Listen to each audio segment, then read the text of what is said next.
Hoverflies are really helpful garden guests. As adults, they're brilliant pollinators. Their larvae are also really useful to have in gardens. Some of them help manage aphid populations, whilst others are really good at recycling organic matter. Hoverfly species like droneflies, the Batman hoverfly and the football hoverfly all require pools of water or rot holes in trees.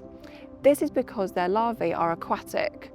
Our outdoor spaces often lack these naturally occurring rot holes, so making artificial lagoons is a great way to attract these hoverflies into your garden. To make a hoverfly lagoon, you will need a waterproof container, preferably upcycled and one that wasn't used for harsh chemicals, a tray that fits generously underneath your container, something to poke holes through your container. This could be something like a pen, a knife or a drill, dried leaves, sticks and other organic matter, and of course water. Start by piercing holes in the side of your container about 1 inch from the rim to allow drainage. Place your container in the tray, then fill the container up to the drainage holes with leaves and organic matter, compacting the contents as you go.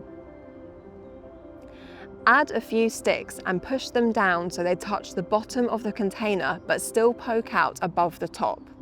These will act like hoverfly lifeguard towers.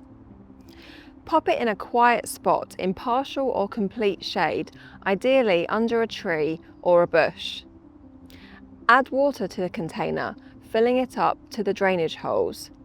Then add a layer of loose leaf litter to the top of the water and to any free space on the tray. Don't forget to keep this container topped up with water, particularly during the warmer months.